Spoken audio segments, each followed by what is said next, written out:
Nos vamos sentando. Ahora que ya nos hemos relacionado, hemos desayunado, ya no hay hambre. Bueno, pues continuamos con la segunda ponencia. La segunda ponencia la va a dar Isabel. Isabel es una mamá. Es una mamá que su vida cambió drásticamente cuando su hijo tenía 8 años. ¿Vale? Le detectaron un tumor y tristemente falleció. Entonces, ella os va a contar una historia terriblemente maravillosa enfocada en nuestra propia vida. Es una historia terrible, pero terriblemente maravillosa. Vale. Pues lo que os comentaba, después del fallecimiento de Martín, bueno, incluso antes del fallecimiento de Martín, Isabel le dio un giro a su vida y se dedicó, ella ha estado trabajando 17 años en medicina también, pero en un tema totalmente distinto al cáncer infantil, fertilidad. Entonces, una vez que ocurrió esto, creó la Fundación Martín Álvarez Muelas, junto con Martín. Se dedican básicamente, exclusivamente, a mejorar la vida de estos niños, la vida de sus familias. Porque, ¿qué os voy a decir a casi todos los que estamos aquí? ¿Qué más? ¿Qué menos que una mano amiga, que alguien que sepa hablar lo que tú estás pensando, que lo sepa poner en valor? La Fundación colabora activamente con distintos hospitales de España. Tiene una labor muy importante con todos los niños de Latinoamérica, que se los traen aquí. Yo me he escrito todo, pero luego no estoy leyendo nada. Humaniza el proceso de diagnóstico y tratamiento y hacen un papel esencial, lo que os comentaba, de acompañar a las familias, de contestar las preguntas que todos nos hemos hecho alguna vez. ¿A qué me tengo que enfrentar? ¿Cómo va a ser si el vuelo de mi hijo es en casa o es en el hospital? Recordamos que muy pocas comunidades autónomas tienen cuidados paliativos 24/7. Lo que ha contado Ana, a mí, vamos, es que ojalá lleguemos a Albacete, que vamos a llegar porque estamos sembrando, al final llegaremos a lo que ha contado Ana. Y esta dolorosa experiencia que tuvo tanto Isabel como su familia le llevó a escribir un libro que tenéis ahí fuera, que se llama Martín no puede solo, que es un relato personal que escribió Isabel, que ofrece el apoyo y entendimiento a otras familias que se enfrentan a desafíos similares debido a enfermedades raras que les ocurren a nuestros niños. Y sin más, porque lo que importa es Isabel, os dejo con ella. Gracias.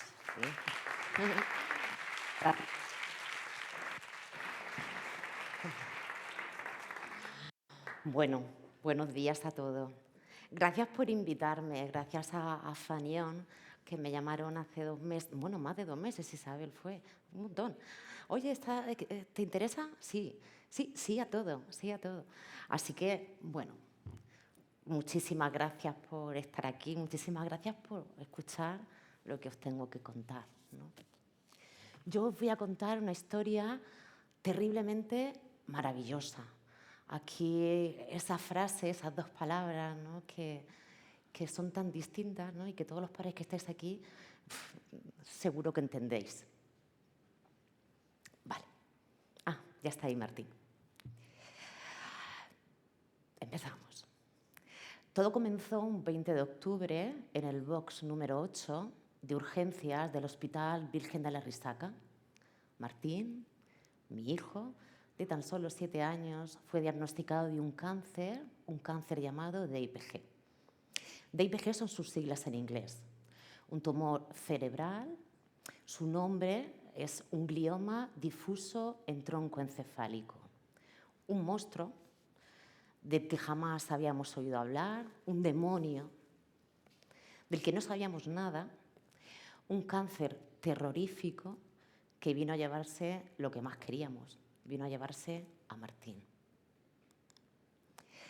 Ese día, en el box número 8 de un hospital de Murcia, una bomba nuclear explotó en nuestras vidas. Y esa onda expansiva iba destruyendo a todos los que yo quería. Un monstruo vino a vernos con un propósito. Vino a hacer realidad la pesadilla de cualquier padre, de cualquier madre. Ese día se presentó ante mí el terror. Las palabras exactas de la oncóloga fueron: Isa, hemos visto un tumor cerebral en el tronco encefálico de Martín, no podemos operar, moriría en la operación, no hay ningún fármaco para este cáncer, no hay ningún tratamiento para este cáncer, no hay ningún ensayo clínico abierto para este cáncer, no hay ningún tratamiento experimental, a tu hijo le quedan menos de 12 meses de vida, solo podemos darle radioterapia con la esperanza de que se le reduzca el tumor. A Martín le quedan menos de 12 meses de vida, disfruta mucho de él. El DIPG es un tumor que se instala dentro de nuestro tronco encefálico y al igual que un tronco de un árbol que protege al árbol para que pueda vivir, nuestro tronco encefálico hace el mismo papel, protegernos para seguir viviendo. Por nuestro tronco encefálico que nace en la cabeza, baja por cuello hasta columna, por ahí pasa pulmón, pasa corazón, todo lo que necesitamos para vivir. Nos protege para seguir creciendo. Cuando un cáncer se instala dentro de nuestro tronco encefálico, este tronco que tanto nos protege se convierte en nuestro peor enemigo. Nada entra dentro del tronco, nada sale dentro del tronco encefálico. La cirugía se descarta porque moriríamos al instante. No existe ningún fármaco que atraviese el tronco encefálico.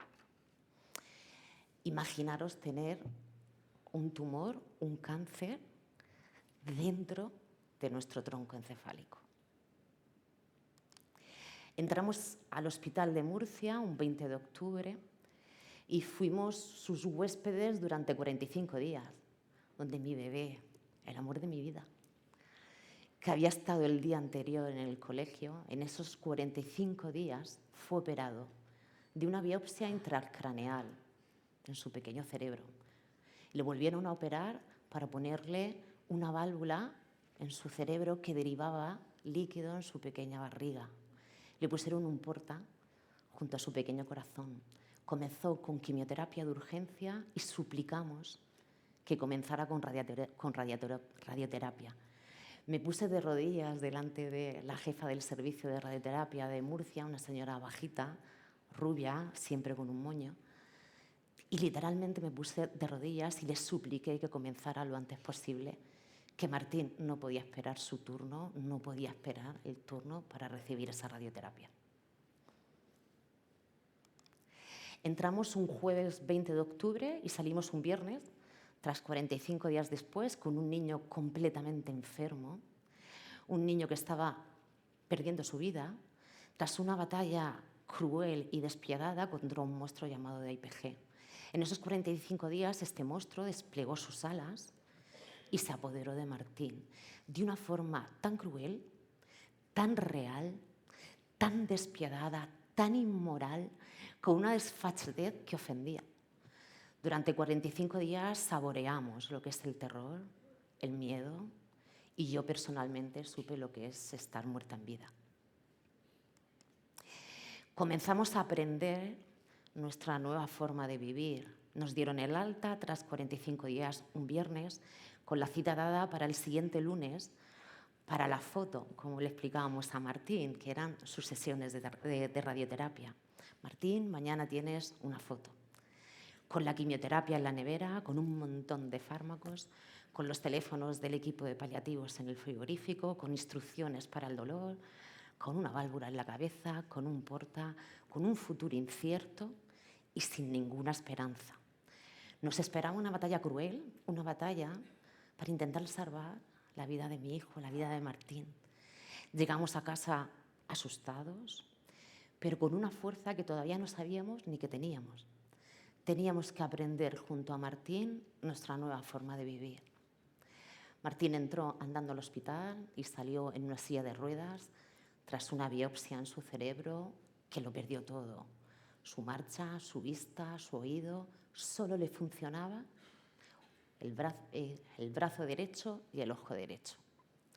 ¿Cómo íbamos a gestionar esto? ¿Qué le pasaría por la cabeza a Martín?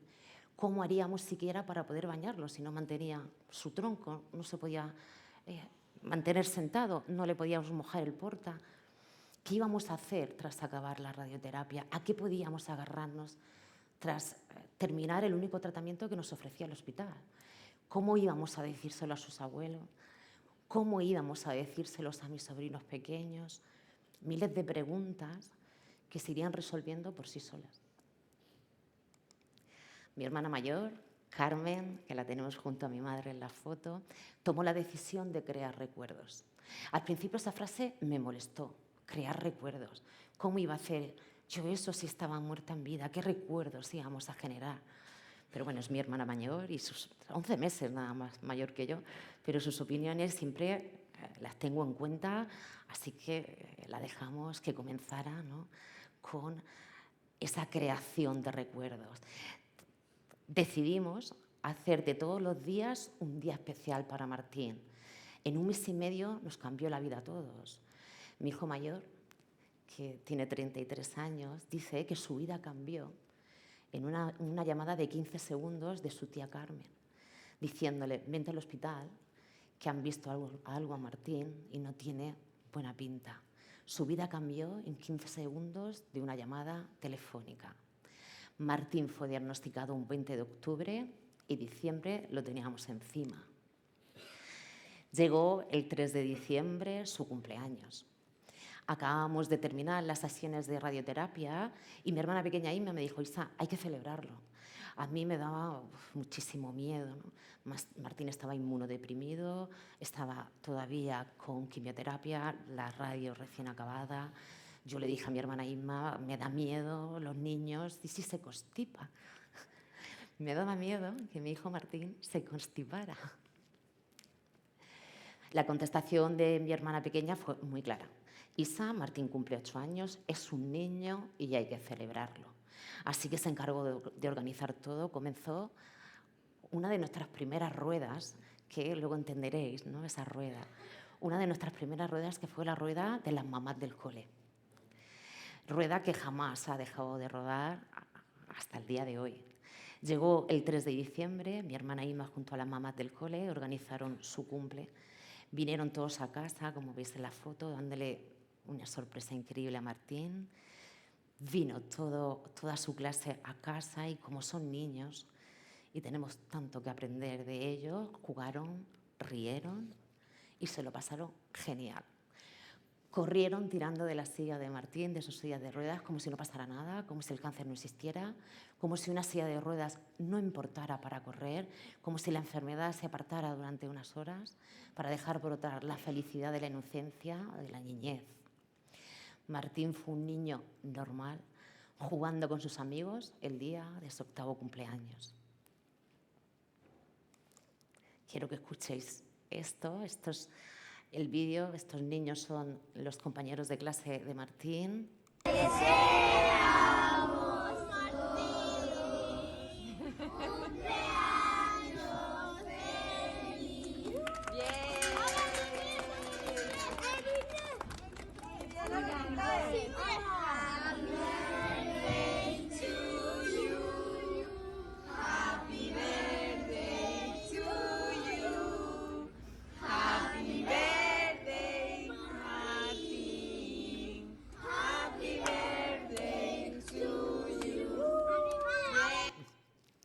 Esa que está ahí mi sobrina Carla, la que lleva el abrigo de print, es mi sobrina. Aprendimos a enfrentarnos al miedo mirándole fijamente a la cara. Llegó enero, el Día de Reyes. Fuimos a casa de mis padres, como todos los reyes. Nuestro punto de encuentro ese día es la casa de los abuelos. Un Día de Reyes tan distinto a todos los vividos. Estábamos en la puerta esperando a mis hermanas, a mis sobrinos, mis cuñados. Estar todos juntos y subir todos a la vez a casa de los abuelos y ver que habían traído los reyes. Subimos en el ascensor. Siempre que subíamos en un ascensor o había un espejo cerca, yo le ponía a Martín una máscara, una mascarilla, y se la subía tapándole sus ojos, con la excusa de que en el ascensor podría haber COVID, ¿no? Le tapaba los ojos porque no quería que él se mirase en el espejo del ascensor y viese el cambio tan brutal físico que tenía, ¿no? Quité y evité cualquier espejo en casa y en la calle. Ya era más que evidente que Martín estaba muy enfermo y no era necesario que además se viera y lo afirmara. Abrimos los regalos, comimos y Martín se acostó a dormir la siesta con mi madre. Cuando despertó comenzó a tener unos vómitos muy explosivos, vomitaba muchísimo. Llamé al equipo de paliativos, Martín está vomitando, le duele mucho la cabeza, ¿qué tengo que hacer? El equipo de paliativos, un equipo que al principio no los quería en mi vida, cuando se presentaron ante nosotros en esos 45 días que estuvimos en el hospital, nuestra actitud hacia ellos fue de indiferencia total y acabaron siendo mis grandes aliados, mis grandes compañeros, mi refugio, los que sostenían mi llanto y en muchas ocasiones mi locura. Isa, dale este fármaco para los vómitos, te lo pongo en la receta electrónica. ¿Tienes morfina en casa? ¿Morfina? ¿Cómo que morfina? No le voy a dar a Martín morfina, estamos en enero. No hace ni un mes y medio que ha sido diagnosticado. Fue tan extraño, tan espantoso escuchar, ¿tienes morfina en casa para Martín? Dios, fue tanta la rabia que me prescribieran esa morfina que algo en mí despertó esa prescripción, desató un terremoto de injusticia que fue imparable, de parar, imposible de frenar. Ese día salí al balcón de casa de mis padres y hablé con mi hijo mayor, que en el 2023 tenía 30 años y su hermano pequeño 8. Tuvimos la conversación, una conversación que iba a cambiar todo, iba a cambiarlo todo. Fue la conversación en mayúscula. Mamá, tienes que hacer público lo que nos está pasando. Mamá, no sabemos qué tenemos que hacer. ¿Y si hay alguien en algún lugar del mundo que nos pueda ayudar?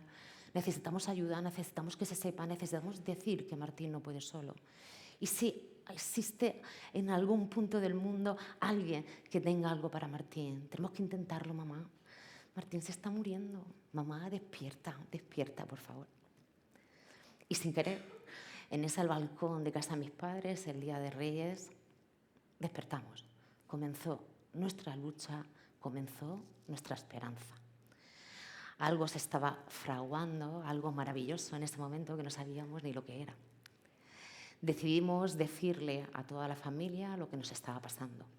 Sabían que Martín tenía un cáncer, pero no el diagnóstico real, ¿no? Los abuelos, los adolescentes de nuestra familia no sabían que Martín no iba a tener ninguna esperanza. Al principio decidimos no decir toda la verdad, ¿no? A mis padres, a mis sobrinos, pues por eso, por su edad, para protegerlos, ¿no? Una vez en casa, un enfermero de paliativos me dio un consejo tan duro como necesario. Una vez tuvimos que llamar a urgencias porque Martín tenía falta de oxígeno, llamé al 112 y a paliativos y en 5 minutos estaban en casa.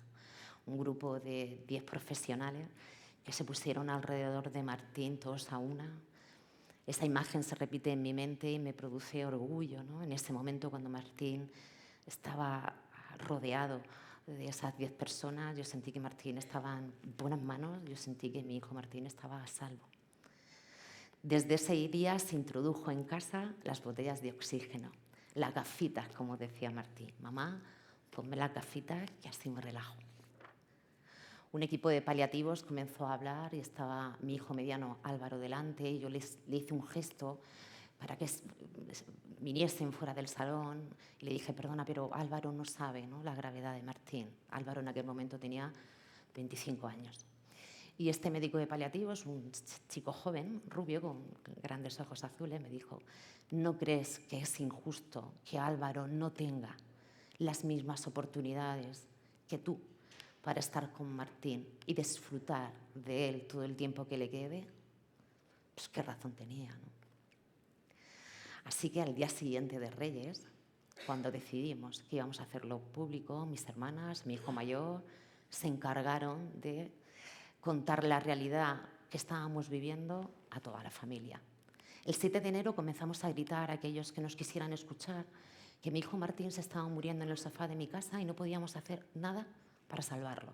Todo comenzó con una frase que recorrió España con el lema «Martín, no puedes solo».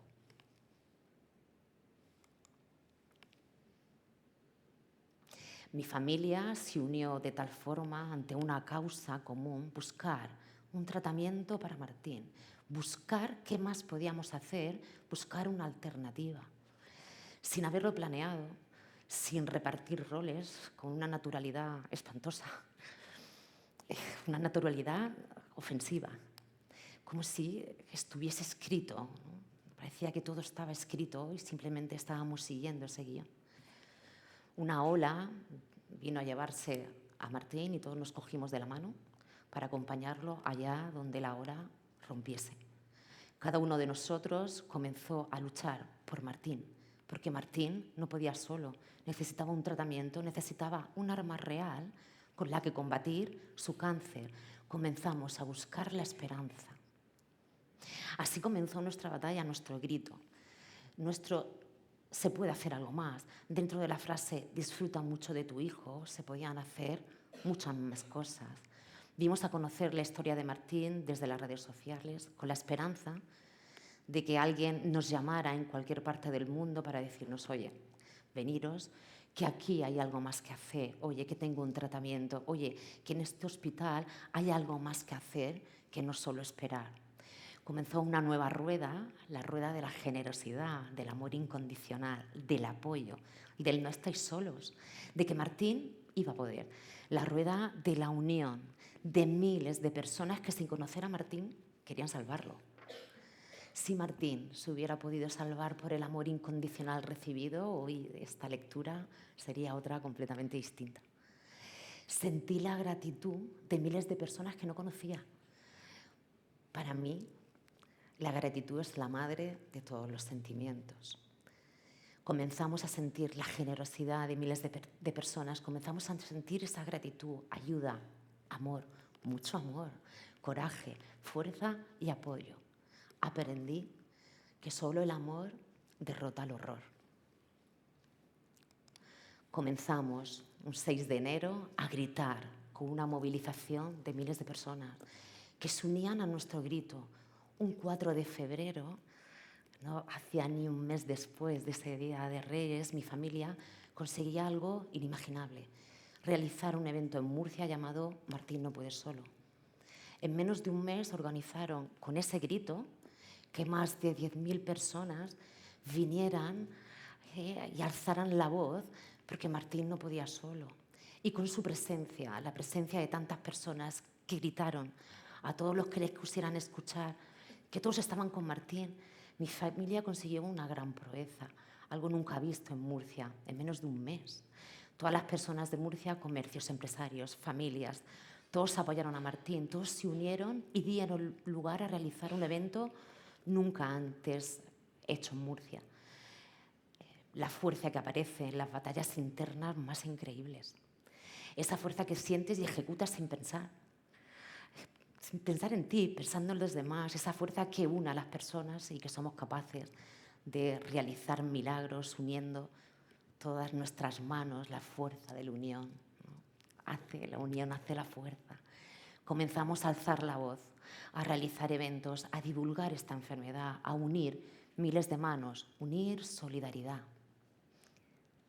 Mi familia dejó de venir a casa a ver a un niño muy enfermo y comenzó a venir a casa con miles de ideas, con miles de compromisos, con miles de manos que les estaban ayudando. Dejaron de llorar a Martín para poner en marcha lo que vendría después.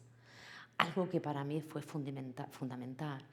Le di a mi familia algo más que hacer, aparte de llorar en silencio. Les di alas para volar, un propósito, una misión, algo más que hacer que simplemente esperar. A papá Grúa y a mí nos dejaron apartados junto a Martín. Nuestra misión era otra completamente distinta. Mi papel era claro, buscar algo más que el nada más que nos habían ofrecido en el hospital desde la sanidad pública. Comencé a buscar familias que habían pasado por esto antes que yo. Comencé a hablar con el mundo entero, con todos los países, con Estados Unidos, con Francia, con Holanda, con China. No sabía que sabía hablar inglés también, hasta que el inglés fue imprescindible para poder salvarle la vida a mi hijo, ¿no? Nuestro cerebro es capaz de hacer tanto y a veces ni lo sabemos. Hablé con todos los especialistas e investigadores de España. Todos me decían lo mismo. Falta dinero para investigar, Isa. No tenemos recursos para este cáncer. Son 40, 50 casos al año y para esta incidencia no hay recursos. Los ensayos clínicos, Isa, están parados. ¿Cómo podía ser? ¿Cómo podía existir un cáncer pediátrico mortal y estar todo parado por falta de recursos? ¿Cómo me estaban diciendo eso, no? Comencé mi búsqueda por algo más. Comenzó la rueda de la búsqueda. Al hacerlo público, conocí a Joana, la mamá de Ander, una mamá que hacía año y medio que había visto el vuelo de su hijo por DIPG, una mamá que ha estado y está en nuestras vidas, en nuestra fundación.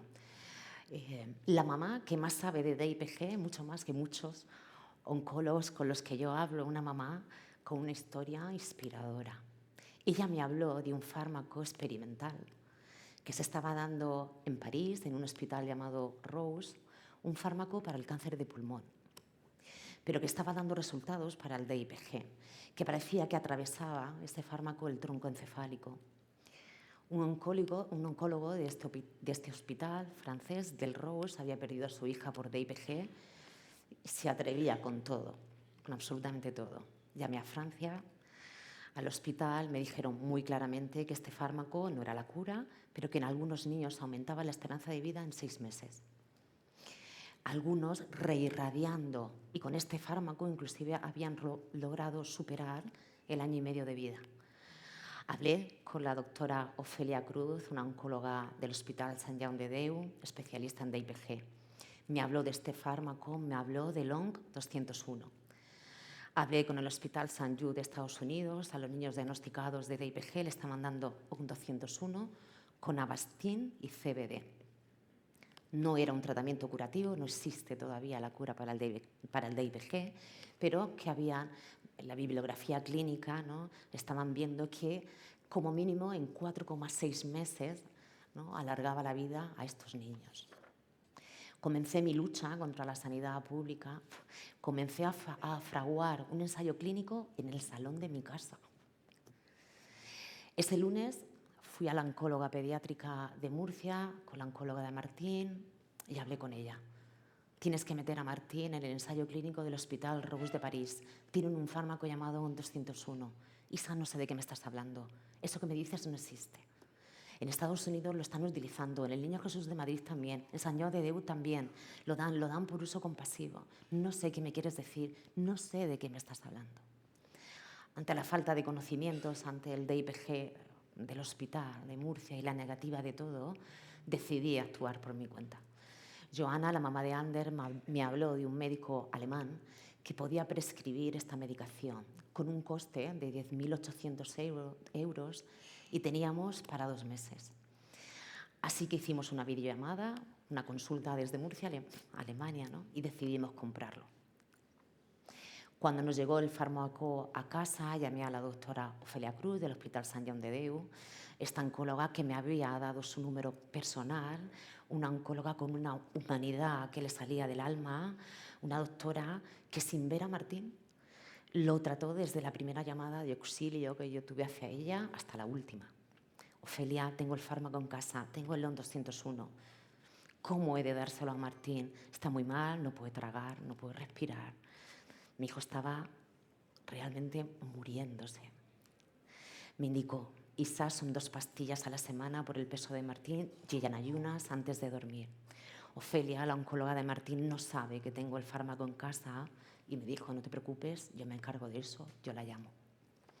Subí a bañar a Martín, subí los 14 escalones que me llevan al baño, llenaba la bañera y echaba 2 kilos de sal. Me habían dicho que la sal era buena para él. Cuando nuestro mar de sal estaba listo, llamaba a Papá Grúa, el baño está listo. Papá Grúa cogía a Martín, su mayor tesoro, y lo subía al baño. Con mucho cuidado le quitábamos la ropa y yo me introducía en la bañera. Papá Grúa lo ponía encima de mí y así lo bañábamos. Durante 8 meses fui la alfombra en el baño de mi hijo Martín. ¿Qué pensaría Martín? ¿Qué podría estar pasándole por su cabeza? Perdonad. Pasaron varios baños llorando con gritos en silencio, hasta que un buen día Martín me dijo: pues mamá, me mola bañarme así contigo. Y los llantos en silencio se convirtieron en grandes baños, baños donde jugábamos con animales blanditos marinos, donde cantábamos. Estoy convencida que Martín escuchaba mi llanto silencioso. Mientras estábamos en el baño, mi cabeza estaba pendiente de esa llamada de la doctora Ofelia Cruz. Me llamó. Yo estaba preparada mentalmente para dar ese fármaco experimental a mi hijo. Me dijo que lo pospusiera al día siguiente, que había hablado con la oncóloga de Martín. Ella estaba en París, la oncóloga de Martín estaba en París en un viaje personal y se había comprometido, sin decírmelo a mí, en ir al Hospital Rose a averiguar sobre este fármaco y preguntar. Al día siguiente recibí la llamada de la oncóloga de Martín con un número oculto. Nunca entendí por qué me llamaba desde un número oculto. No, nunca lo entendí. Isa, existe este fármaco. Isa, Martín es apto para dárselo. ¿Puedo viajar con Martín a París en su estado? No. ¿Me estás diciendo que hay un fármaco que le puede alargar la vida en 6 meses a Martín y no puede viajar? Sí. ¿Me estás diciendo que hay un fármaco que le puede alargar la vida en 6 meses y que Martín no puede viajar? Sí. Tengo el fármaco en casa. ¿Puedo comenzar a dárselo? Sí. Isa, este fármaco puedes comenzar a dárselo y no aparecerá en la historia clínica de Martín porque lo has comprado tú. No puedo decirte como oncóloga de Martín de un hospital público que se lo des. Vale, ¿me estás diciendo que le dé el fármaco a Martín bajo mi responsabilidad? Sí. Habla con paliativos y mándales el prospecto, que estén avisados por si Martín tiene alguna toxicidad. No solo existía ese fármaco, sino que Martín era apto para dárselo. Comenzamos nuestro ensayo clínico en el salón de casa. Ya teníamos un camino de baldosas al que agarrarnos. Teníamos un fármaco llamado ON201 y había hablado con Estados Unidos y a los niños diagnosticados de DIPG también le daban Avastin. Un corticoide intravenoso, el corticoide de los ricos. Se llama así porque vale 800 euros cada puesta y se pone cada 15 días. Este corticoide hace un papel de antiangiogénico y ralentiza los vasos sanguíneos, ralentiza el tumor. Joana ya me había hablado de este corticoide, llamé a Madrid, al Hospital Niño Jesús, para hablar con el doctor La Saleta, un gran investigador contra el DIPG, me confirmó que a los niños en Madrid, en el Niño Jesús, se lo estaban dando por protocolo. Así que le conté a la oncóloga de Martín y le pregunté: ¿por qué no le estás dando a mi hijo Martín Avastin? Y me dice: porque ese corticoide he de pedir permiso, Isa, para ponérselo, vale 800 euros y no me tienen que autorizar esa prescripción. No os voy a contar la conversación que tuve con ella. Esa tarde a Martín le autorizaron el Avastin. Comenzó una lucha sin sentido contra un hospital que había decidido quedarse con Martín como paciente, aún no teniendo la experiencia ni los recursos para darle la calidad de vida que Martín se merecía. La primera vez que le dimos el fármaco, el ON201, nadie de mi familia durmió esa noche. Todos estábamos despiertos por si Martín lo necesitaba. Ese mes de febrero teníamos un fármaco, el ON201, teníamos el Avastin, el corticoide de los ricos, teníamos una esperanza, teníamos un camino de baldosas amarillas. Hoy, en el 2025, esta fórmula que comencé a darle a Martín en mi casa, esta fórmula que decidí darle sin tener un acompañamiento médico público, sin saber muy bien qué es lo que estaba haciendo, con terror cada vez que le daba este fármaco, con todos los miedos y todas las incertidumbres, hoy se engloba dentro de un ensayo clínico llamado Biomed 2.0. A todos los niños diagnosticados de DIPG se le da por uso compasivo sin necesidad de ir a París ni de gastarse un céntimo, el Ondoc 101 junto con el Avastin. Se da dentro del sistema sanitario público, dentro de un ensayo clínico financiado por nosotros, por fundaciones como la nuestra. Se da en 4 hospitales de España. Es el primer tratamiento que hay cuando te dicen que tu hijo tiene DIPG. Imaginaros para mí como madre lo que es darle a tu hijo pequeño, al amor de tu vida, un fármaco experimental que no se daba dentro del sistema sanitario, copiar un tratamiento de Estados Unidos con la esperanza de que funcionase, con la esperanza de ampliarle su vida.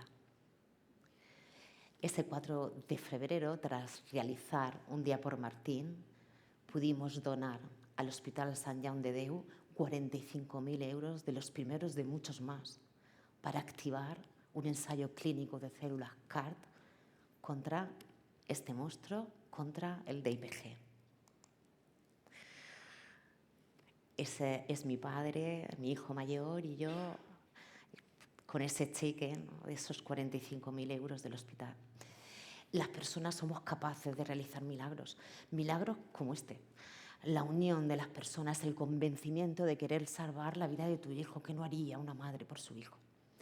Se realizó un milagro delante de nosotros sin saber que ese milagro, un año después, íbamos a ser capaces de trasladar ese milagro de ese ensayo clínico a todos los niños diagnosticados de DIPG.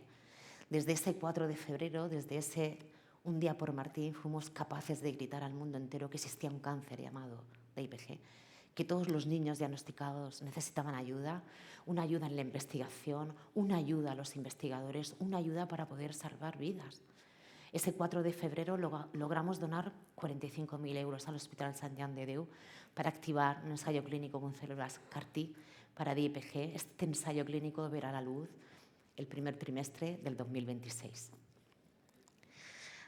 Estas 2 personas, la señora de gafitas es la doctora Ofelia Cruz y la señora que está al lado es Gloria, la mamá de Alicia Puello,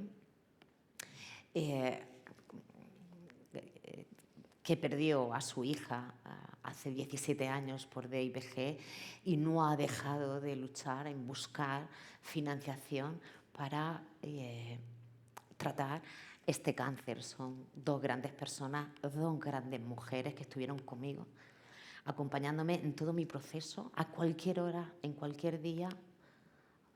Yo llamaba y ellas me contestaban. Tras el evento de un día por Martín comenzó la rueda de la fundación. Decidimos crear una fundación que llevara el nombre de Martín para poder canalizar de forma efectiva toda la ayuda que estábamos encontrándonos por el camino. A partir de ese día se creó en nuestras mentes la Fundación Martín Álvarez Muelas, que impulsa la investigación contra este monstruo llamado DIPG, contra los tumores sólidos pediátricos, contra el cáncer infantil. Mientras mi familia seguía con los actos para la fundación, con las charlas, con los colegios, con la divulgación de esta enfermedad, seguían con su grito: Martín, no puedes solo. Esta es la fundación de mi hijo Martín, que nos acompañó a papá Grúa y a mí a la notaría y firmó con 8 años su propia fundación. Esto es mi hijo Martín, el día el 4 de febrero, cuando realizamos el acto, ¿no?, que pues ahí lo veis. Abajo está mi padre y mi hijo, bueno, en un montón de actos, ¿no?, un montón de charlas, ¿no?, que se hicieron desde que Martín enfermó. Esta es mi prima Inma, en uno de los eventos. Al lado está mi hijo Álvaro, con la camiseta de su hermano. Hicimos desde todo esto estando Martín enfermo, desde torneos de pádel, cortes de pelo solidarios, comenzamos a vender pulseras, bueno, hicimos de todo. Yo seguía en la búsqueda de algo más. Tenía que encontrar ese milagro que estaba buscando. Era marzo y Martín estaba comenzando a sentirse mejor. Tras darle ese ON 201, el Avastin y el CBD, que me hice pasar por paciente oncológica para poder dárselo, porque me habían dicho en Estados Unidos que el CBD ralentizaba los vasos sanguíneos, así que y ralentizaría, ¿no?, el crecimiento del tumor. Parecía que algo le estaba haciendo efecto. No sabíamos el qué, porque todo lo que estábamos haciendo tuvo que pasar 1 año y medio después del vuelo de Martín para poder englobarlo dentro de un ensayo clínico, ¿no? Introdujimos la cámara hiperbárica. Me habían dicho que oxigenaba el cerebro y iba a ayudar a esa necrosis y a toda la inflamación que el tumor le producía. En algunos hospitales tienen cámara hiperbárica y al salir de cada sesión de radioterapia los pacientes entran en esa cámara y habían observado que potenciaba el efecto de la radioterapia, así que había que intentarlo. Íbamos a fisio de lunes a viernes, conseguimos bajar 14 kilos. Ese corticoide intravenoso, el Avastin, el corticoide de los ricos, estaba haciendo su efecto. Pudimos quitar el corticoide vía oral y así bajar esos 14 kilos. Y eso significaba calidad de vida para Martín. Bueno, esto es Martín haciendo su fisio. Mirar el cambio físico al comenzar a darle a Martín el Avastin, el corticoide de los ricos. Martín en el mes de febrero estaba, como lo veis aquí en la silla, había aumentado muchísimos kilos, el corticoide vía oral estaba produciendo muchísimos efectos secundarios, era peor el remedio que la propia enfermedad.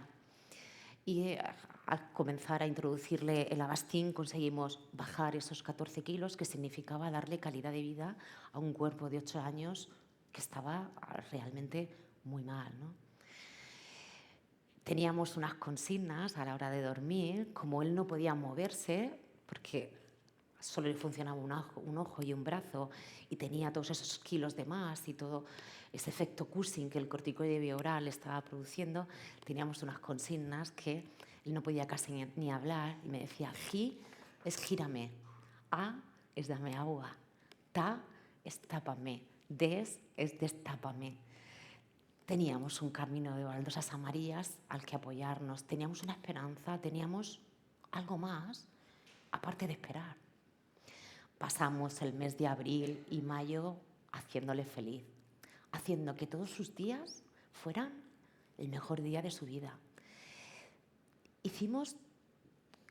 Le consentíamos muchísimo, todo lo que Martín quería se lo conseguíamos.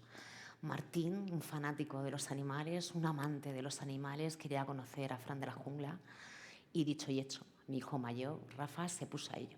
Contactó con él y vino desde Tailandia solo para visitar a Martín.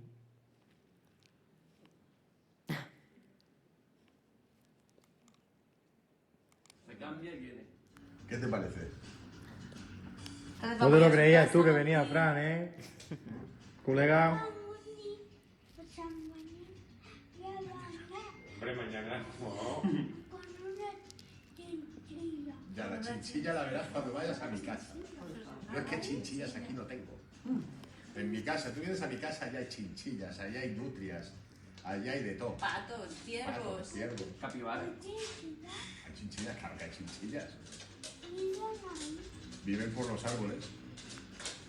En mi casa no hay jaula. No hay caja. En mi casa viven... Que me cuesta. Quería ir a ver los animales del Oceanography, pero no una visita normal.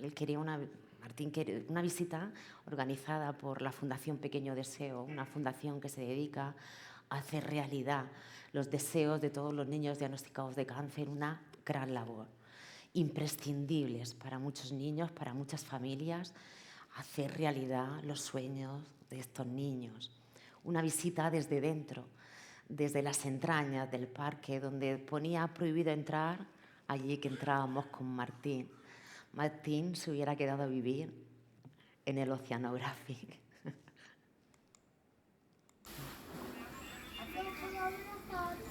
Lo puedo besar. No te vas a mojar, Martín. Solo quería besar a esta mole de animal tan grande, solo la quería besar.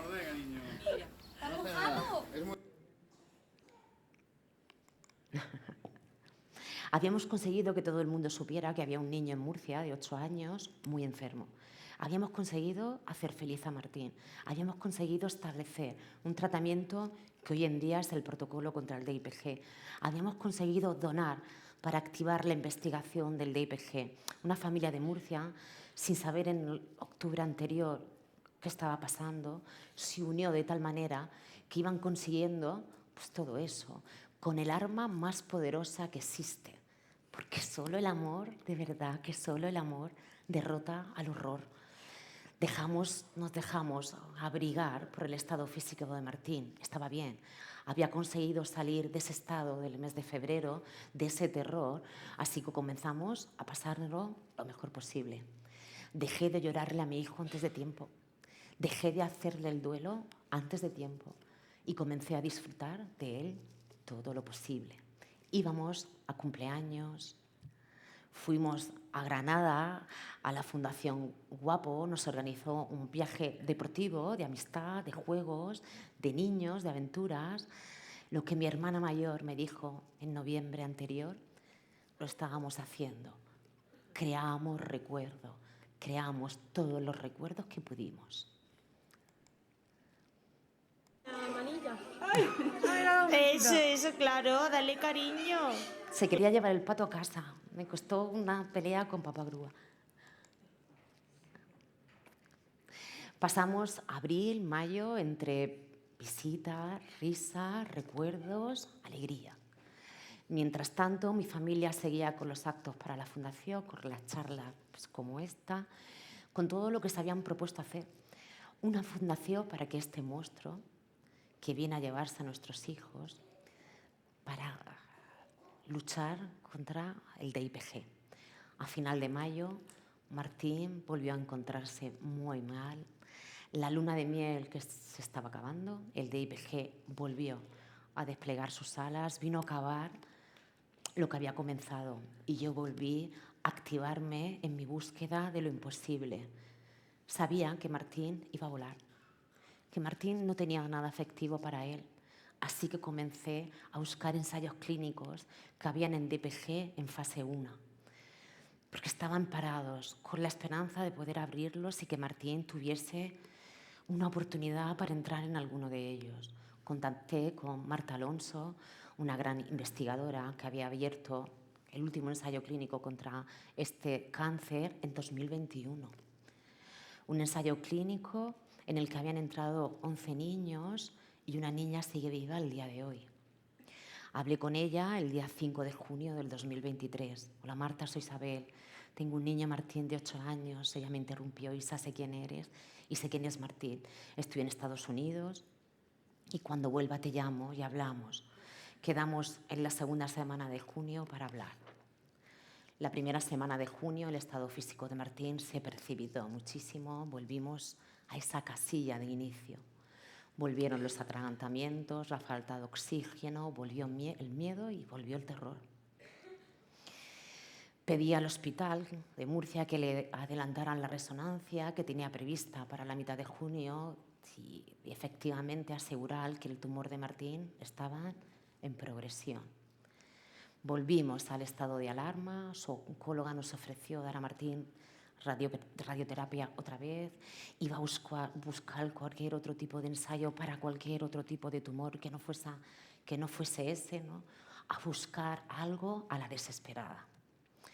Nos dijeron que a Martín había que ponerle una sonda nasogástrica para ayudarlo en sus atragantamientos, para ayudarlo a comer, para ayudarlo a beber. Volvimos a la casilla de inicio. Mientras nosotros estábamos recibiendo esas noticias, Martín estaba en casa de mis padres, sus abuelos, con su tía Inma, y Martín decidió que quería ir a su colegio a ver a sus compañeros. Así que su tita Inma llamó al colegio y a media mañana, serían las 11, 11:30, se fueron al cole. Cuando Martín llegó estaban todos sus compañeros, sus profesores, todo el colegio estaba allí para recibirlo, ¿no? Para recibir a su amigo, su compañero, su alumno, un niño querido por todos en su colegio, todos esperándolo en el patio para recibirlo. Martín se había llevado una bolsita de animales blanditos que quiso repartir en el patio. Tita coge una bolsa de animales blanditos, pero solo los repetidos. a su seño, Isabel, se llama Isabel, le dijo al oído, tenéis la foto de su seño, que es la de verde, ¿no? Y le dijo al oído, seño, este pájaro brilla en la oscuridad, ponlo en tu mesilla que por la noche brilla y acuérdate de mí. Martín, un enamorado de su vida escolar, enamorado de su seño Isabel. Nosotros no lo sabíamos, pero esa era su última semana y estoy convencida que Martín sí lo sabía. Se despidió de todos y cada uno de nosotros de una forma muy especial. De sus compañeros de clase, de su seño, les regaló animales blanditos a todos. A la familia les regaló un trofeo, a la mejor tita, al mejor hermano, al mejor abuelo. Se despidió durante esa semana de todos y cada uno de nosotros. Ahí tenéis la foto de abajo, mi hermana con mi cuñado, con esas están aquí, con esos trofeos que me dijo, mamá, vamos al chino y tengo que comprar trofeos para toda la familia. Él sabía, sin decírmelo, que volvía a la casilla de inicio y no estaba dispuesta a eso. No quería vernos sufrir más, él no quería sufrir más. Llamó a todos sus primos, sus abuelos, sus tíos y tuvo un momento con cada uno, un momento de puro amor individual. Esa semana por las noches subíamos los 14 escalones que nos llevan a nuestra cama y Martín solo quería que lo abrazara, nada más. Mamá, abrázame. Yo le decía, Martín, no te duermas todavía. Pero él solo quería que su madre, que el amor de su madre le invadiese. Esa alma vieja que él tenía. Mamá, solo abrázame. Y yo le decía, Martín, te veo en mi sueño. Lo supe. Lo sabía. Comenzaba su viaje. Era viernes 9 de junio. Amaneció y mi hermana Carmen, mi hermana mayor, nos llamó. Isa, veniros a casa de Techa y Paco, unos amigos suyos de toda la vida que son al final amigos de toda la familia. Martín, la tita Carmen quiere que vayamos a casa de Techa, ¿te apetece? Vale, mamá. Así que nos fuimos en el coche y Martín me dice, mamá, hoy me vas a comprar la última caja de animales blanditos. Yo le dije, sí, hoy la última, mañana otra, al día siguiente otra. Llegamos a casa de nuestros amigos Paco y Techa. Martín se tomó su aperitivo, con mucho cuidado para no atragantarse. Su aperitivo era pepinillos y aceitunas. Abrió su última caja de animales blanditos. Paco, mi amigo, le preguntó, Martín, ¿te quieres bañar? Él dijo no. Y a los pocos segundos cambió de opinión. Dijo, sí, me quiero bañar. Así que Paco cogió a Martín en brazos y lo metió con mucho cuidado en la piscina. ¿Te quieres capuzar? Sí. Se capuzó una vez. Otra vez, sí. 2 veces. Otra vez, sí. 3 veces. Mi cuñado Dani dice que Martín ese día se bautizó. Paco lo trajo en brazos, comencé a quitarle el bañador mojado y me dijo al oído, mamá, quiero que me lleves al hospital. Martín, ¿te encuentras mal? No, solo quiero que me pongan la máscara que huele a culo de dinosaurio. Esa máscara se la habían puesto durante 53 veces en 8 meses para sedarlo. Esa máscara que le ponía y que le transportaba a esos sueños que él describía como increíbles. Ese propofol que le llevaba a la playa a pescar, a su cole, a disfrutar. Miré a mi hermana mayor y las dos asentimos. Nos vamos. Llamé a Teresa, pediatra de paliativos. Teresa, vamos al hospital. ¿Qué le pasa a Martín? Nada, solo quiere dormir. Al llegar al hospital todos nos estaban esperando. El box número 8 nos estaba esperando. En el box número 8 en el que comenzamos nuestra historia, nos estaba esperando para finalizarla. En el box número 8, Martín comenzó su viaje al universo, sin sustos, sin dramas, con una valentía y saber que solo pocos alcanzan. Una despedida que comenzó días antes y que llegaba a su fin. Martín voló al universo, al lado de los grandes, de los que hacen milagros, de los maravillosos, de los que inspiran, los que son motores de cambio. Y ese milagro que tanto había deseado no lo pude tener. Fue imposible. Y esta historia tan terrible comenzó a ser maravillosa. Maravillosa en forma de inspiración. Martín no puede solo. En forma de esperanza.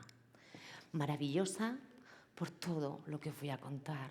Maravillosa en forma de inspiración. Martín no puede solo. En forma de esperanza. ¿Os acordáis de Marta Alonso? Esa investigadora de DIPG. Pues fuimos a verla, mi hijo mayor y yo, solo 15 días después del vuelo de Martín y comenzamos a trabajar con ella. No solo con ella, con 4 hospitales más a nivel nacional y uno internacional. Porque el próximo año se van a abrir 2 ensayos clínicos contra el DIPG. El último fue en el 2021. Y la Fundación de Martín está en esos ensayos clínicos. Porque esa medicación, el ON 201, está en 4 hospitales públicos a disposición de todos los niños, porque ayudamos a las familias a poder transitar esta enfermedad tan cruel. Porque hemos firmado un convenio de colaboración con el Hospital de la Risaca, donde no supieron atender a Martín solo por ayudarles. Porque de una forma tan maravillosa la Fundación de Martín es pionera en la lucha contra el DIPG, porque esta historia fue y es terriblemente maravillosa, porque las personas tenemos la capacidad de realizar milagros, porque solo el amor derrota el horror, porque Martín es pura inspiración, porque he descubierto el verdadero sentido de mi vida, porque ese dolor tan increíble, tan indescriptible me alimenta para ser más fuerte, para seguir adelante, porque los investigadores son héroes de bata blanca, porque la unión hace la fuerza, porque ¿qué no haría una madre por su hijo? Porque esta historia es terriblemente maravillosa, porque Martín tiene una fundación que lleva su nombre y es mi mayor responsabilidad llevar el nombre de Martín hasta donde mi cabeza me lo permita, investigar. Y Dios, que me dé la oportunidad, Dios, que me la dé para poder ver a un niño curado de DIPG, porque siempre fue por Martín y los que vendrán. Esta es la historia de un niño que sin saberlo iba a cambiar las reglas del juego contra el cáncer. Un niño de... Y os voy a poner un vídeo de 3 minutos que resume las 16 páginas que he leído. Esta es la historia de un niño que sin saberlo iba a cambiar las reglas del juego contra el cáncer. Un niño de 8 años que desde el sofá de su casa demostró a todo el mundo que vivir es una elección que hacemos todos los días y que aun perdiéndolo todo, quería ganar. Es la historia de cómo la solidaridad se convierte en esperanza. La historia de una forma diferente de hacer las cosas de una familia que, sabiendo que nunca tendrían ese milagro, decidieron apostar por todos los demás niños y niñas que vendrían. Y poco a poco lo consiguieron. Mientras Martín, que es el niño que da nombre a esta historia, se iba, entre todos consiguieron que todo el mundo supiera que existe una enfermedad llamada DIPG, que se convierte en un monstruo. Consiguieron que toda España supiera que un niño estaba luchando solo contra él y que su familia levantaba cada obstáculo con tal de que fuera feliz. Fue tal la solidaridad que decidimos canalizarla de forma efectiva. Comenzamos con los primeros eventos sin saber muy bien lo que hacíamos. Dimos voz a tantos que no pudieron tenerla y la gente nos escuchó. Quiso ayudarnos y se formó en torno a una causa, una esperanza, por Martín y los que vendrán. Quizá nunca seamos conscientes de lo que fue, pero sí somos responsables de todo lo que es ahora. Una fundación, un apoyo para investigadores, un faro para las familias y una forma diferente de ayudar.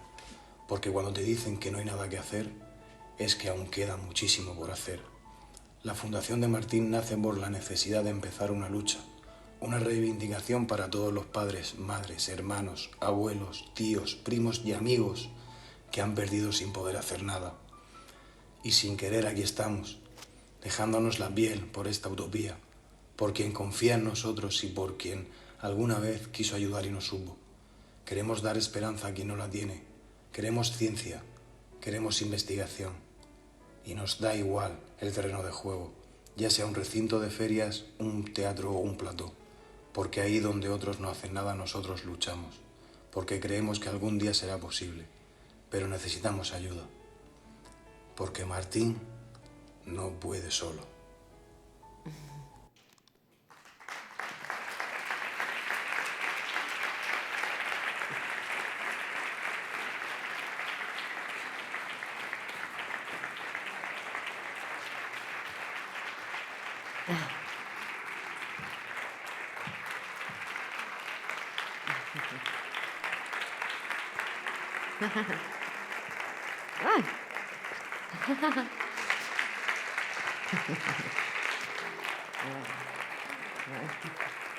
Muchas gracias.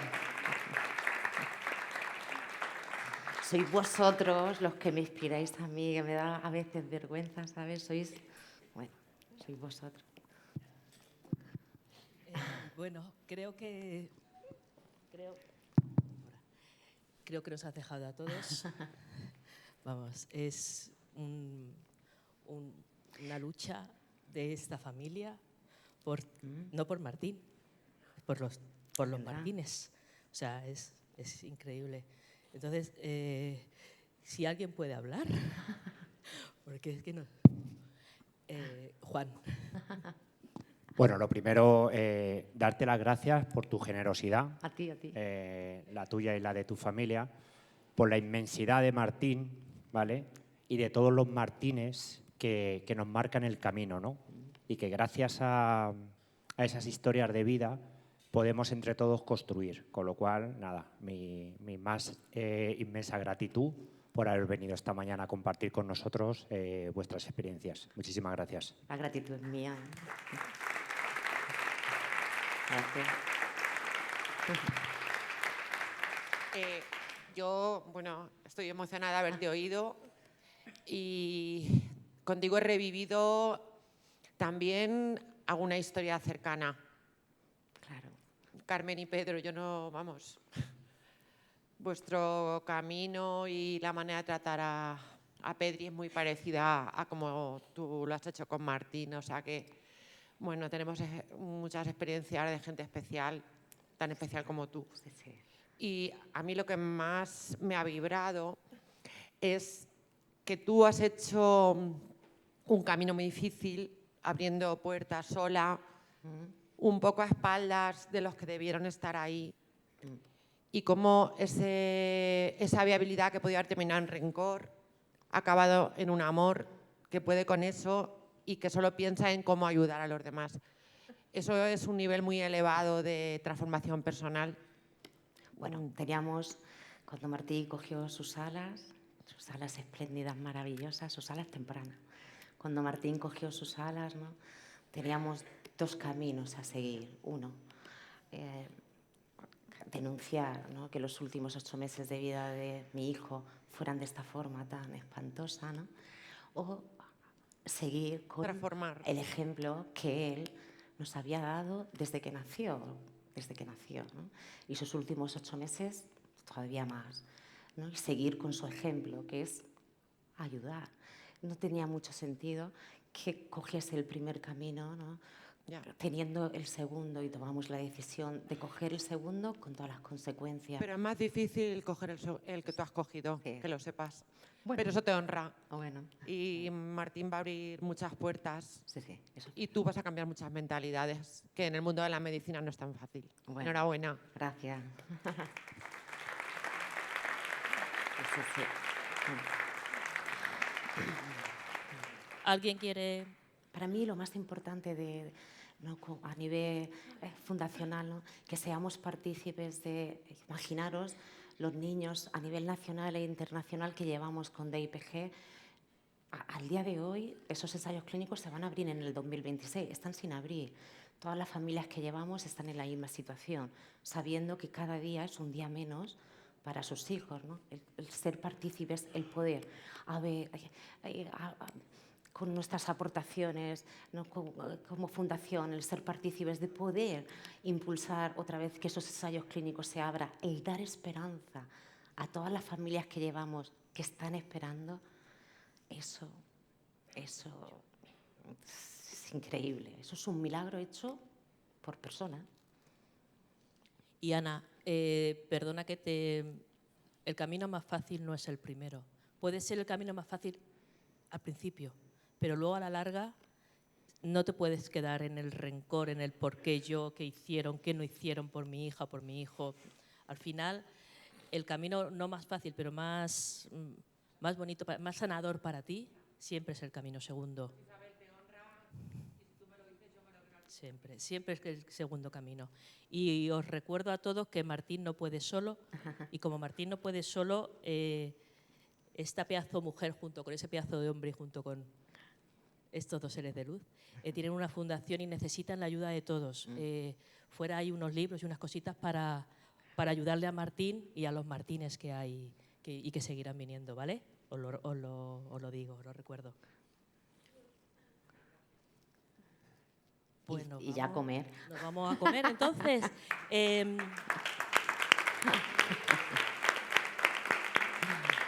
La comida es aquí.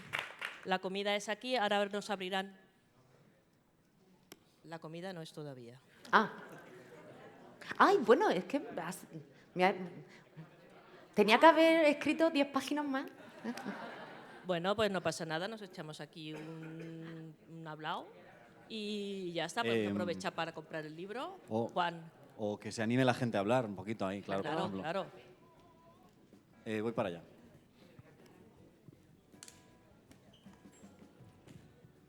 Me queda corta. Hola.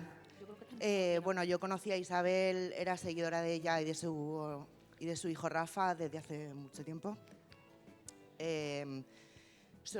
Perdón. Simplemente quería agradecerte que yo, gracias a Dios, tengo 3 hijos muy sanos, pero me consuela mucho que hay madres tan luchadoras para que todos nuestros hijos tengan una garantía algún día, ¿vale? Que no perdamos la esperanza. Y todo eso es gracias a la ciencia y a vosotras, porque lucháis, ¿vale? Gracias.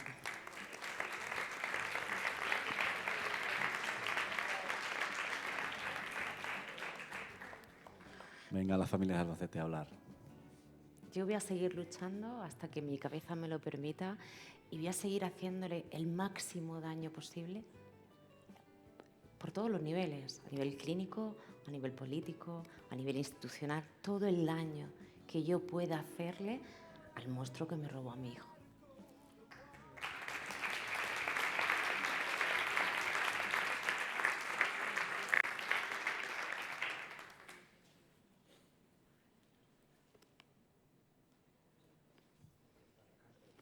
Venga, pues un descanso de media hora y luego comemos.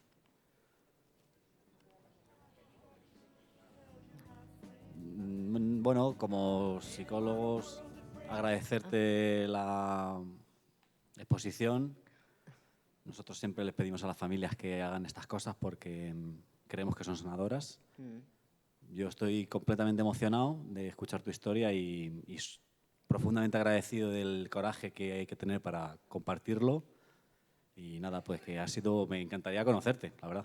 Yo tengo un psicólogo que se llama Alejandro, que soy súper fan de él. Llevo 1 año con él y bueno, no veo el día de que me toca hablar con él y lo espero como agua de mayo, ¿sabes?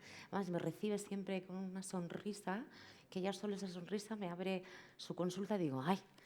Y me siento, digo, dice, venga, habla. Digo, espera, que no sé por dónde empezar. Que está haciendo un trabajo conmigo a nivel personal extraordinario. Me alegro de que pueda estar ahí tan bien acompañada. Sí, fundamentales. Soy fundamentales en la enfermedad con los niños y luego, por lo menos en mi caso, ¿no? Para canalizar y posicionar, ¿no? Y posicionar los sentimientos donde tienen que estar. Muchas gracias. A ti. ¿Nadie más?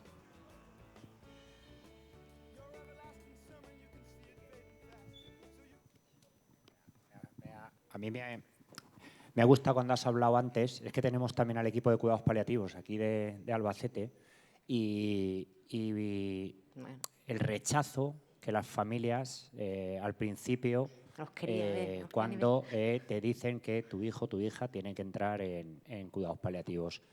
No sé si queréis comentar vosotros algo o os estoy atracando. Venga.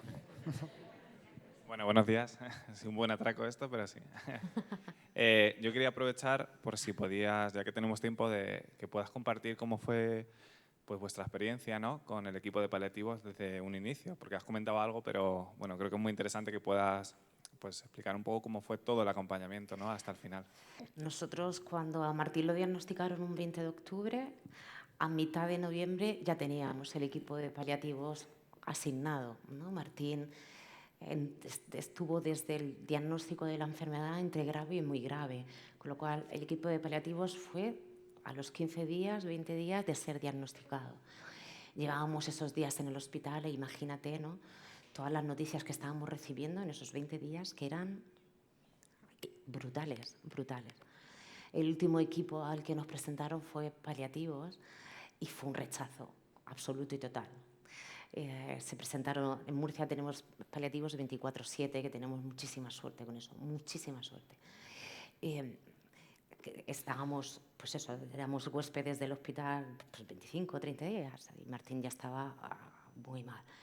Y se presentaron, el equipo de paliativos de Murcia es bastante grande porque es 24/7, yo creo que son 3 turnos, ¿no? Y vinieron 4, ¿no?, que nos llevaron, estábamos ya en la planta de oncología, nos llevaron al cole de oncología, a mi marido y a mí, y mi hermana Inma, cualquiera de mis 2 hermanas, siempre estaban con nosotros en el hospital y tenían la consigna, mi familia, de ir detrás de nosotros allá donde los médicos nos llevaran, para que ellos escucharan también lo que nos tenían que decir, porque cuando hablábamos con los equipos, luego salíamos y yo expresaba una cosa, mi marido expresaba otra, y mis hermanas, mis cuñadas me decían, os tenéis que poner de acuerdo. Bueno, y decidieron no dejarnos solos, ¿no?, y acompañarnos a toda esa reunión. Y se presentaron con una exquisitez increíble, increíble, con una educación sublime, sublime, y nosotros nos sentamos con desprecio. En nuestra forma no verbal era de desprecio total y absoluto. Y una de ellas, ¿no?, que a mí me miró y se ve que me hizo un calco de mi cara, me pidió perdón, perdona que nos presentemos, perdona que estemos aquí, somos vuestro equipo de paliativos, olvídate de la palabra paliativos, estamos aquí para ayudaros, estamos aquí para lo que necesite, estamos aquí para ayudar a Martín y para ayudaros a vosotros. Y recuerdo que mi marido, llevábamos muchas conversaciones con muchos equipos y todas las conversaciones eran, tu hijo se está muriendo, no hay nada que hacer, no hay nada que hacer, se está muriendo, no hay nada que hacer. Y recuerdo que mi marido le dijo al equipo, ¿habéis terminado? Y la señora dice, sí, nos dimos media vuelta y nos fuimos, los dejamos con la palabra en la boca, te lo juro, con la palabra en la boca. Y ese equipo de paliativos, desde esa conversación que por parte de nosotras fue maleducada, desde ese mismo instante hasta el último día de Martín han sido mi equipo médico, porque el tumor de Martín, todo parado desde 2021, poca información, el Hospital de Murcia ni idea, sin línea de investigación, sin servicio de oncología pediátrica. Para mí el equipo de paliativos fueron mis manos y mis pies, fue mi equipo médico, más que oncología pediátrica del hospital, que no hacían, es que no podían hacer nada. Nosotros íbamos todos los lunes a oncología pediátrica, poco menos que para nada, ¿no? A Martín le hacían su revisión, al sube los brazos, baja y ya está, ¿no? Pero el equipo de paliativo fue el equipo médico de Martín, realmente el equipo médico de Martín. Y me apoyaron en todo. Habían Teresa y María José, 2 pediatras del equipo, que bueno, cuando vieron que yo buscaba, que yo iba en esa búsqueda, me apoyaban más. Su apoyo era total e incondicional hacia mi persona. Yo recuerdo que tengo el ON 201 en casa, y María José de Paliativos, ¿qué necesitas? Vamos a estar preparados. Ella, ese equipo, voy a llamar al doctor La Saleta, voy a llamar a Barcelona, me voy a informar los casos que ellos tienen, si tienen, no te preocupes. O sea, fueron mis pies, mis manos, mi soporte real, el soporte vital para mi hijo Martín. Yo he llegado a llamar al equipo de paliativos a las 12 de la noche y ¿sabes qué necesitas? Y estar 15 minutos yo llorando y cuando dejé parar de llorar, decirme a la otra persona, si necesitas volver a llorar, llámame. Para mí, mis pies y mis manos. El último día del hospital de Martín, su último día en esta vida fue el mejor día en el hospital. Y eso fue porque Teresa, una pediatra de paliativos, lo hizo posible. Sí, vamos, enhorabuena. Nosotros, Isabel, decimos que son equipos que acarician el alma y el corazón. Sí, sí, total. Y esenciales en todas las comunidades autónomas 24/7. Deberían de estar, porque la gente no sabe la magnitud, ¿no?, de esa ayuda tan necesaria, que es de una magnitud increíble.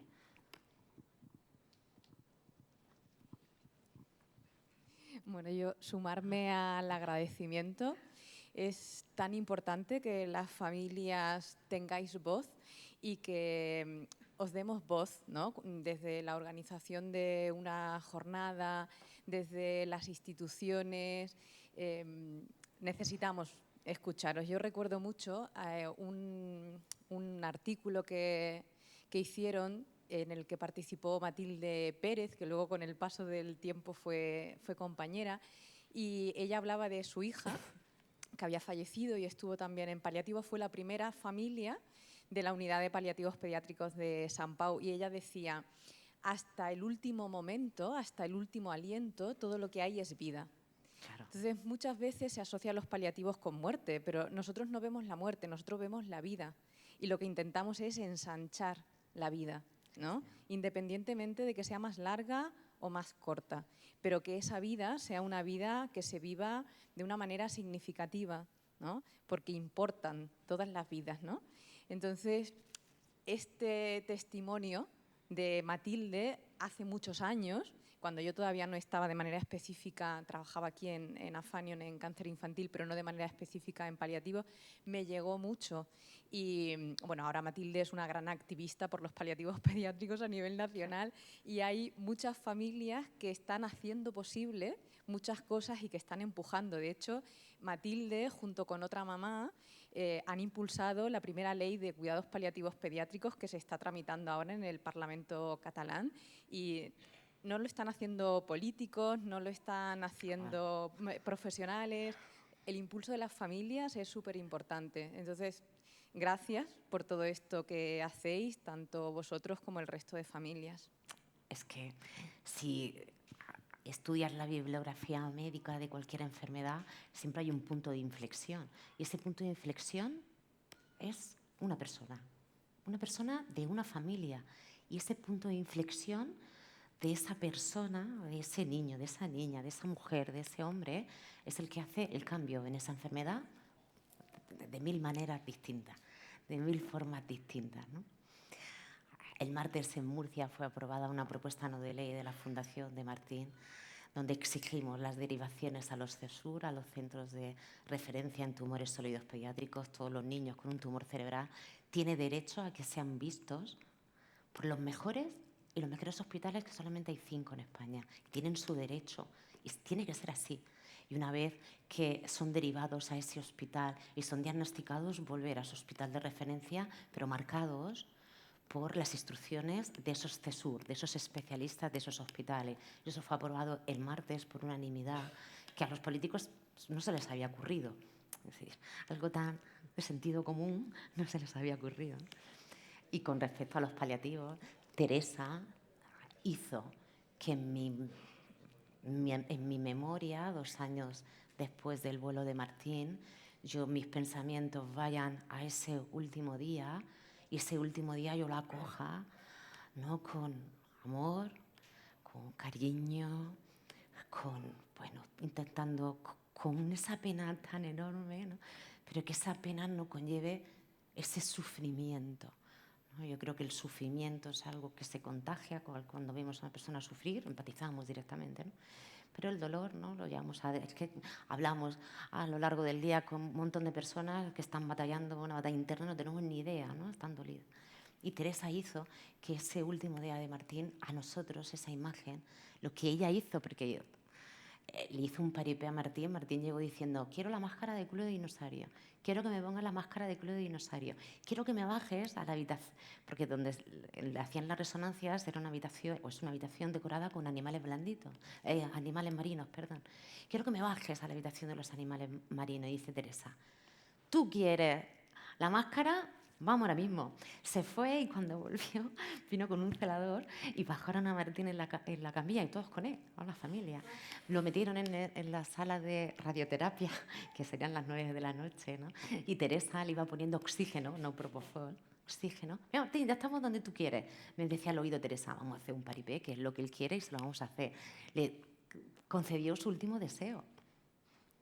Teresa le concedió lo que él quería, ir a la sala de los animales marinos y ponerse una máscara.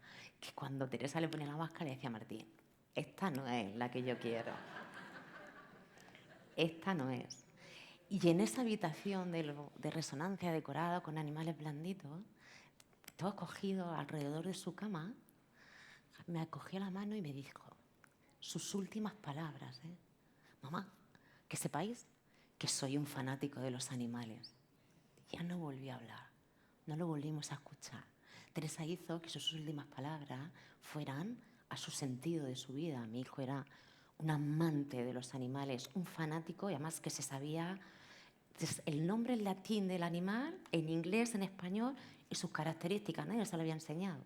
O sea, mi hijo vino al mundo para amar la naturaleza, amar los animales y sus últimas palabras fueron hacia ese amor. Y Teresa de Paliativos propició que yo ese recuerdo lo pueda expresar de esta forma. De hecho, en su tumba, Martín tiene puesto, Martín Álvarez Muelas, soy un fanático de los animales. Y eso gracias a una pediatra del equipo de paliativos. Sí, no solo paliativos te prescriben morfina o te prescriben el fármaco para el vómito, te prescriben, no, va mucho más allá.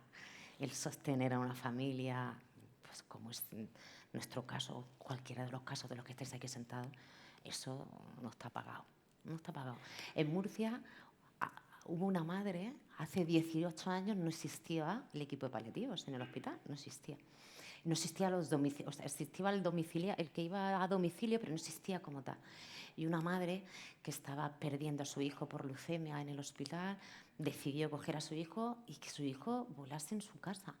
Y en la risaca los médicos echaban las manos a la cabeza, ¿cómo te vas a ir a tu casa? ¿Quién te va a ayudar en ti? Y la madre decía, que me ve a mi casa, que me cojo a mi hijo y me voy. Y ahí nació Paliativos de Murcia, por una madre que se llevó a su hijo, que se estaba muriendo, a su casa. Y con lo cual los médicos tuvieron que ir detrás de la madre a casa de este niño a asistirle en sus últimos momentos. Nació de eso. Nació de una madre que dijo que me voy. Y se fue.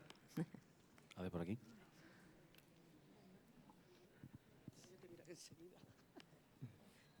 Hola. Tú eres el espejo de esta fundación. Todo el mundo dice que eres el espejo. Soy Isabel. No sé si se oye. Nada, yo te quiero solamente felicitar porque tu testimonio es tan difícil como el de algunos otros. Lo que pasa es que tú has sido luchadora 100% en muchos sentidos. Entonces, es tan difícil reír por fuera y llorar por dentro que la lucha que tú has tenido, bueno, a Martín si lo habéis hecho súper fácil. Le habéis dado alegría, le habéis dado la satisfacción de vivir día a día y el duelo para después. Entonces, para mí es increíble el valor que habéis tenido tú y tu familia. Felicidades. Gracias.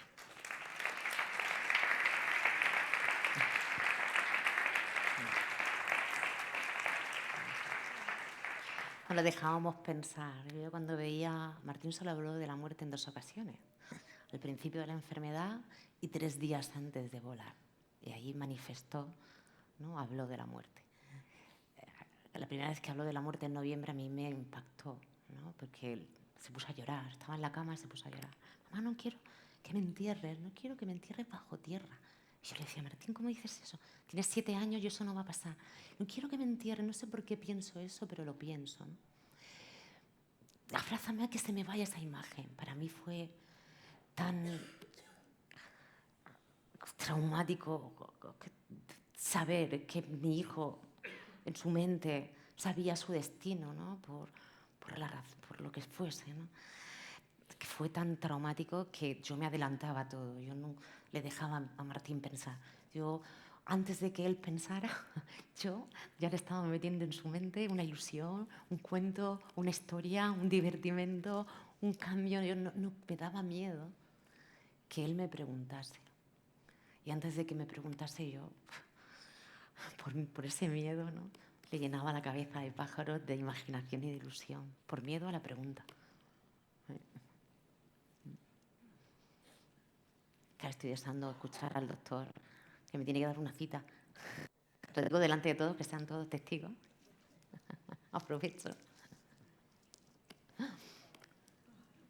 Vale, pues... Pues si nadie tiene alguna aportación más que queráis hacer, pues si no es así, si no os parece mal, hacemos un pequeño descanso hasta las 2, que a las 2 será la hora de la comida. Van a habilitar, esto es un panel que se va a abrir y aquí está... Ah, perdón, no te veía. Felicidades. Gracias. Nos has emocionado a todos, incluido a Martín.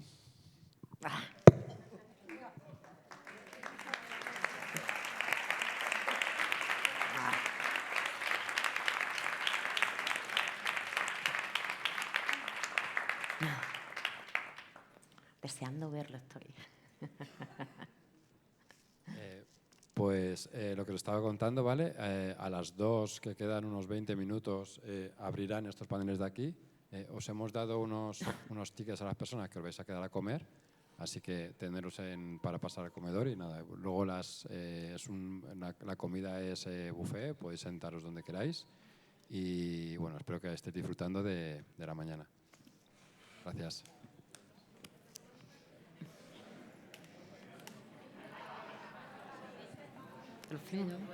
Claro.